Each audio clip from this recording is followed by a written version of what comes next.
우리가 보시는 성경 서신서는 연대순이 아닙니다. 기록된 순서대로 성경에 위치한 것이 아닙니다. 제일 먼저 로마서가 위치해 있습니다. 로마서가 제일 먼저 위치한 목적은 로마서가 가장 조직적으로 논리적으로 잘 기록된 말씀이기 때문에 그렇습니다. 로마서가 서신서 다른 말씀을 다 대표할 만큼 중요하다 그 말입니다. 그래서 로마서를 중요하게 여기는 사람들은 어떤 말을 하느냐 하면 로마서 한 권만 있으면 예수 믿고 구원받는데 전혀 손색함이 없다라고 말을 하고 있습니다. 또 어떤 사람은요, 로마서가 다 불타서 없어져도 로마서 8장만 있으면 예수 믿고 구원받는데 전혀 손색함이 없다고 했습니다. 그만큼 로마서가 중요하고 오늘 본문으로 봉독한 로마서 8장이 다이아몬드 반지의 다이아몬드 같은 말씀이 로마서 8장이다 하는 것이죠. 그래서 로마서를 통해서 변화된 사람들은 참으로 많습니다. 로마서 13장 13절의 말씀으로 변화된 사람은 우리가 잘 아는 어거스틴입니다. 이 어거스틴이 성 어거스틴이 됐잖아요. 로마서 1장 17절의 말씀을 통해서 변화되고 새로워진 사람은 마틴 루터입니다. 마틴 루터도 죄 때문에 고민하고 괴로워하고 성 베드로 성당을요 무릎으로 키고 꿇어서 무릎으로 키면서 오르내리기를 주님 기도하면서 회개하면서 그렇게 했지만 전혀 마음에 위로가 없었습니다. 전혀 마음에 평안함이 없었습니다. 그런데 로마서 1장 17절의 말씀처럼 오직 의인은 믿음으로 산다는 말씀을 받고 새로워진 것이죠. 마음의 평안을 누리게 된 것이죠. 죄에서 자유함을 얻게 된 것이죠. 그래서 마틴 루터는 솔라 피데 오직 믿음으로 종교개혁을 일으키게 되었죠. 로마서 8장으로 은혜 받은 사람은 일본 사람입니다. 절간에서 연부를 외는 스님이 예수 믿었어요. 타이세이 미치하라입니다. 이 타이세이 미치하라는 불교의 스님인데 절간에 앉아서 불경을 연구한 것이 아니라 성경을 연구했습니다. 놀랍게도 성경을 읽었습니다. 성경을 읽다 보니 좋은 말씀들이 참으로 많잖아요. 좋은 말씀을요 깊이 묵상하고 또 읽고 또 읽었습니다. 그러던 어느 날 타이세이 미치하라는 로마서 8장 32절의 말씀을 읽으면서 은혜 받았습니다. 자기 아들을 아끼지 아니하시고 우리 모든 사람을 위하여 내주신 이가 어찌 그 아들과 함께 모든 것을 우리에게 주시지 아니하겠느냐. 아들을 아낌없이 내어주시는 하나님이 계시다니 자기 아들을 내어주시는 신이 어디 있는가 의문을 가진 것이죠. 이 로마서 8장 32절에 이 말씀에 충격을 받았고 아들을 내어주신 하나님의 사랑을요 점차 깨닫게 됩니다. 그리고 로마서 8장 32절의 말씀을 깨닫는 순간 지체 없이 절간에서 나왔습니다. 그 후로 25년간 전도인으로 복음을 전하는 하나님의 사람이 되어서 일생을 바치게 되었죠. 여러분, 우리가 봉독한 로마서 8장의 말씀으로 돌아가 보십시오. 오늘 본문 16절에 보시면 성령은 우리가 하나님의 자녀인 것을 증언하신다 그랬습니다. 누가 나를 증언한다고요? 성령이 나를 향해서 너는 하나님의 자녀야 라고 증언하신다는 거예요. 두 번째는 26절에 보시면 성령도 우리의 연약함을 도우신다 그랬습니다. 우리 연약하잖아요. 우리가 세상과 싸워 이길 힘이 우리에게는 없잖아요. 그러나 연약한 우리를 성령이 도우신다 그랬습니다. 26절 중간에 보시면 세 번째는요, 성령도 말할 수 없는 탄식으로 우리를 위하여 친히 간구하신다 그랬습니다. 성령이 우리가 하나님의 자녀임을 증언하시고, 성령이 나의 연약함을 도우시고, 성령이 말할 수 없는 탄식으로 우리를 위해서 친히 간구하신다 그랬습니다. 오늘도 저와 여러분을 위해서 성령께서 친히 기도하고 계심을 믿으시기를 주의 이름으로 축원합니다. 나 홀로 이 세상에 던져진 것이 아니라 성령께서 안타까워하시면서, 성령께서 탄식하시면서 나를 위해서 친히 간구하신다. 성령님이 우리에게 오시면 무슨 일을 하실까요? 성령님이 오시면 지난주에 성령 강림절에 제일 먼저 뭘 한다고 그랬습니까? 성령님은 예수를 증거하신다 그랬잖아요. 오늘 본문에는 나를 향해서 하나님의 자녀라고 증언하신다 그랬어요. 내가 병들고 또 약하고 또 쓰러지고 넘어지는 나이지만 그래도 나를 붙드시고 놓으시지 않고 계시다 그 말입니다. 성령님은 내가 하나님의 자녀라고 증언해 주십니다. 하나님의 보좌 심판대 앞에서도요, 이 사람은 하나님의 자녀입니다 증언하실 분이 성령 하나님이십니다. 얼마나 담대해지겠습니까? 얼마나 위로가 되겠습니까? 오늘 본문 16절 보십시오. 우리 16절 같이 보겠습니다. 성령이 친히 우리의 영과 더불어 우리가 하나님의 자녀인 것을 증언하시나니 그랬습니다. 성령님이 내가 하나님의 자녀인 것을 증언하시는데 뭘 보고 증언하실까요? 내가 열심히 일한 것 보고 너 하나님의 자녀야 그럴까요? 아니면 내가 얼마나 충성했는지 충성도를 보시고 하나님의 자녀라고 증언하실까요? 그런 것보다도 고린도전서 12장 3절에 보시면 내가 예수를 주라고 시인하는 것 보고 하나님의 자녀라고 증언하십니다. 성령으로 아니하고는 누구든지 예수를 주시라 할 수 없는 이라 그랬잖아요. 두 번째로 성령이 오시면 로마서 8장 15절의 말씀처럼 성령님은요 우리에게 하나님을 아빠 아버지로 부르게 하십니다. 내가 하나님을 아빠 아버지로 부르는 것은 성령님이 내 안에 계시기 때문입니다. 그래서 나 같은 죄인의 입술에서도 하나님을 아빠 아버지라 부르는 것이죠. 세 번째로 성령이 오시면 성령은 다양한 은사를 우리에게 주십니다. 고린도전서 12장 7절에서 11절에 보시면 거기에 공통적인 단어가요 어떤 사람에게는 입니다. 그리고 공통적인 단어가 성령이죠.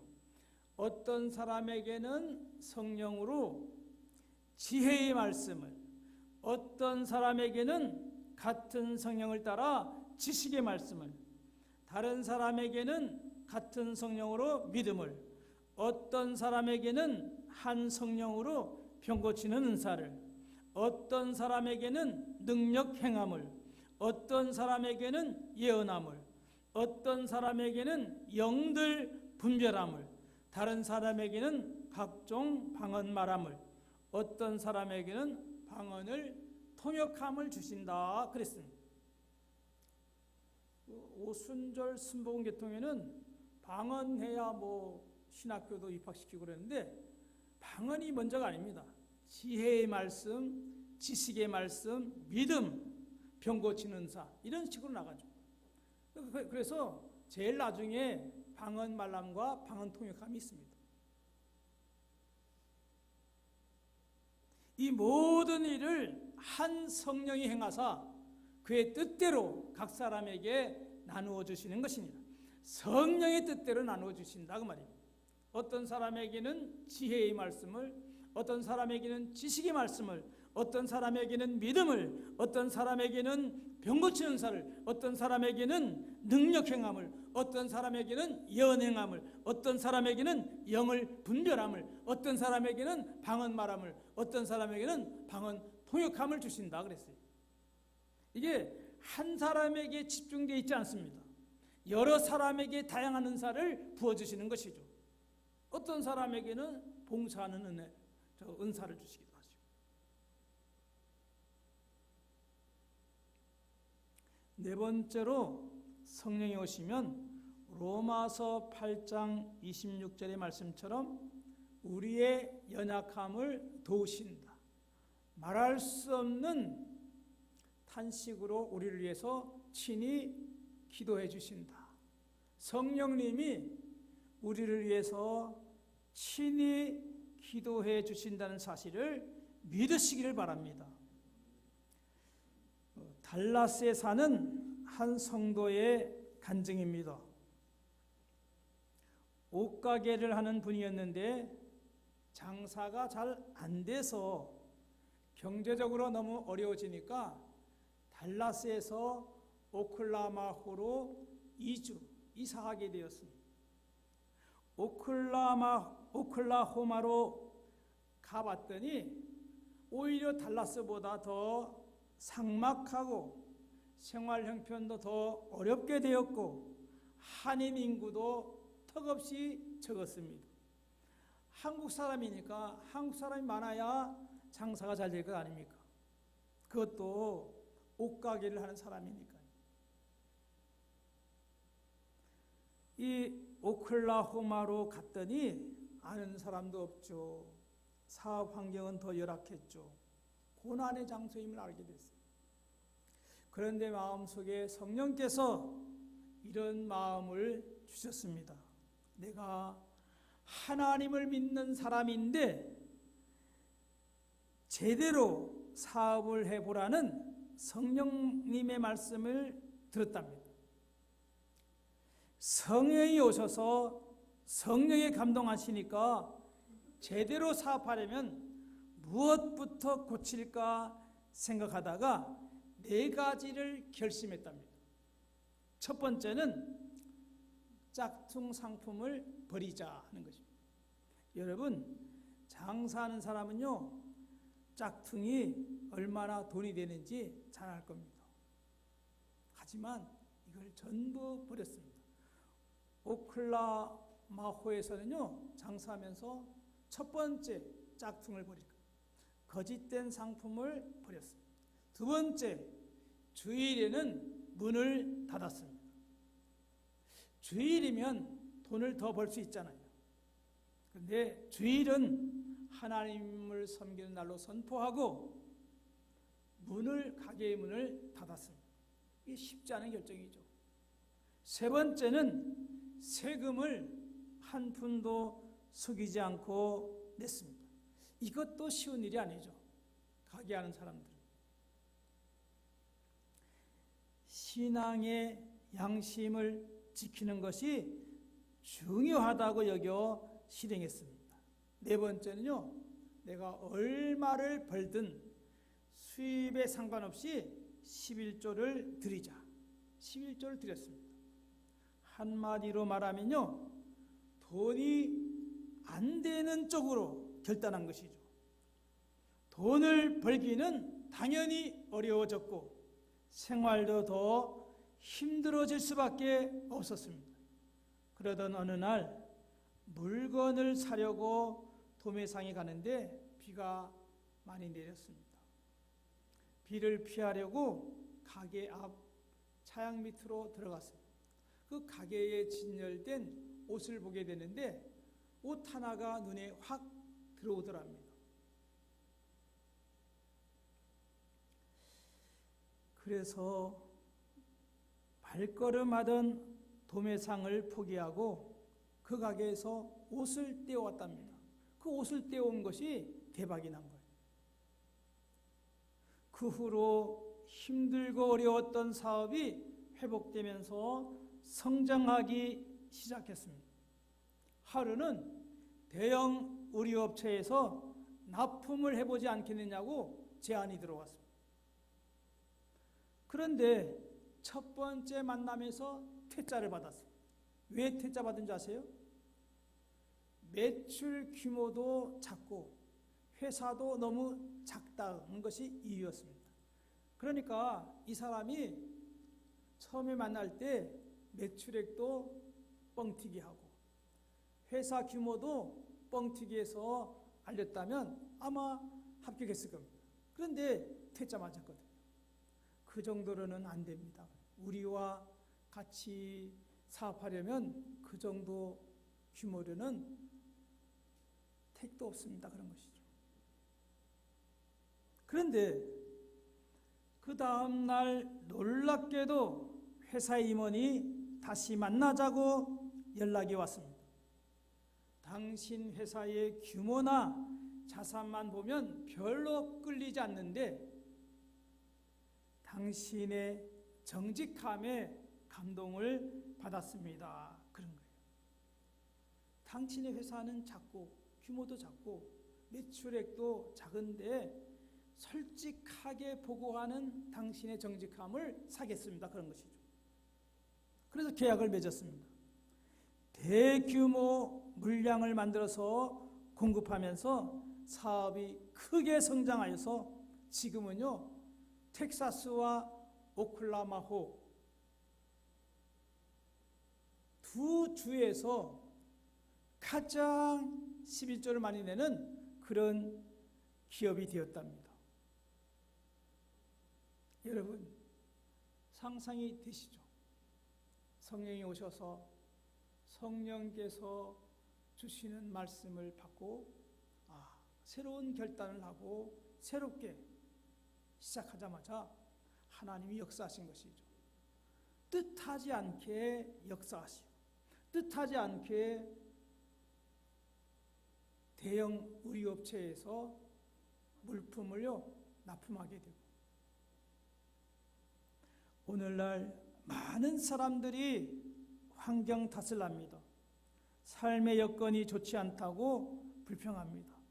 그러나 정말로 중요한 것은요 무슨 일이 있어도 하나님을 100% 신뢰하고 말씀을 따라간다면 성령님은 반드시 함께 하실 것이고 반드시 모든 것에서 승리하게 될 수 있음을요 믿으시기를 주의 이름으로 축원합니다. 아멘입니다. 우리가 하나님을요 반 신뢰하고 세상도 반 신뢰하고 회색지대에 살고 있다고 말이에요. 좀 성령님을 100% 신뢰하고요 승부를 걸었으면 좋겠어요. 성령님이 오시면 우리가 하나님의 자녀임을 증언해 주시고 성령님이 오시면 하나님을 아빠, 아버지라 부르게 되고 성령님이 오시면 성령의 은사들을 부어주시고 성령이 오시면 우리 연약함을 도우시고 말할 수 없는 탄식으로 기도해 주시니까 우리도 얼마든지 하나님을 신뢰하면 성령님을 따라가면 승리할 수 있다 그런 말입니다. 넉넉히 이길 수 있다 그 말입니다. 결론적으로 성령이 오시면 변화된 삶을 갖게 됩니다. 그것은 용서하지 못할 사람을 용서하게 되고 사랑하지 못할 사람을 사랑하게 되죠. 이 성령이 오시면 그렇게 변화된다고.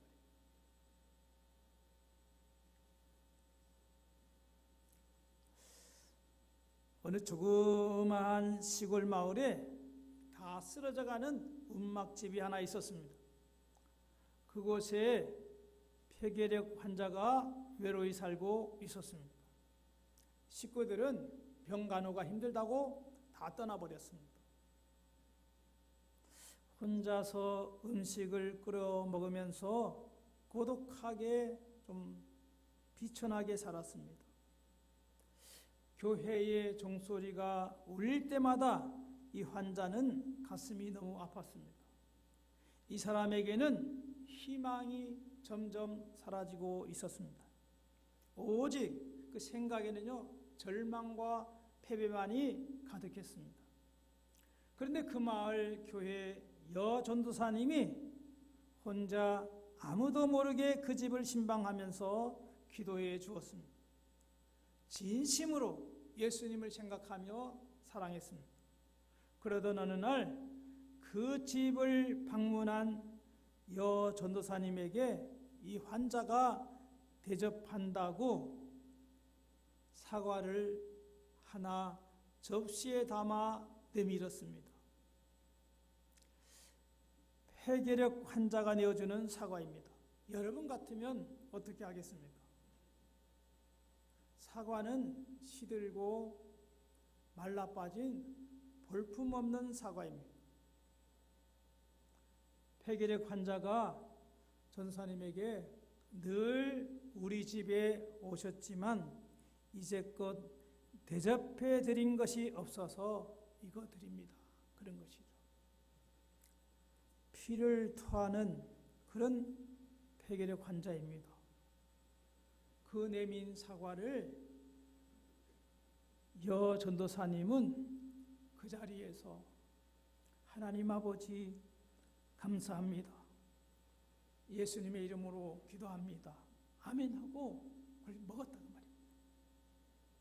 그랬더니 이 환자가 전도사님께 저를 용서해 달라고 빌었습니다. 전도사님을 한번 시험해 보려고 드린 것이라고 했습니다. 이것이 정말 그리스도의 사랑이냐고 목 놓아 울었습니다. 그 목 놓아 우는 순간에 성령이 오셨습니다. 그 순간 환자의 얼굴이 환해지면서 몸이 불같이 뜨거워졌습니다. 성령이 오심으로 결핵균을 다 태워버렸습니다. 병든 몸이 깨끗해졌습니다. 성령이 불같이 마음으로 여러분을 힘들게 하는 병원균도 다 태워서 깨끗하게 되시기를 주의 이름으로 축복합니다. 아멘. 사랑하는 성도 여러분, 사랑은 이렇게 위대합니다. 성령이 오시면 여전도사님처럼 결핵 환자도 피를 토하는 환자도 사랑하게 됩니다. 다 무서워 도망가겠지만 그렇지 않습니다. 성령이 오시면 진심으로 용서하는 삶을 살게 됩니다. 사랑하는 성도 여러분, 성령이 오시면 질병도 이기고 환난도 이기고 세상도 이기고 죄도 이기고 원수도 이기고 모든 것을 넉넉히 이기고 승리하게 될 줄로 믿으시기를 바랍니다. 우리 로마서 8장 37절 말씀 봉독하고 말씀 마치겠습니다. 8장 37절 같이 보겠습니다. 그러나 이 모든 일에 우리를 사랑하시는 이로 말미암아 우리가 넉넉히 이기느니라. 아멘. 기도하겠습니다. 좋으신 하나님, 우리에게 넉넉히 이길 수 있는 힘, 하나님의 전신갑주를 입혀주신 것 진심으로 감사합니다. 예수님 이름으로 기도하옵나이다. 아멘.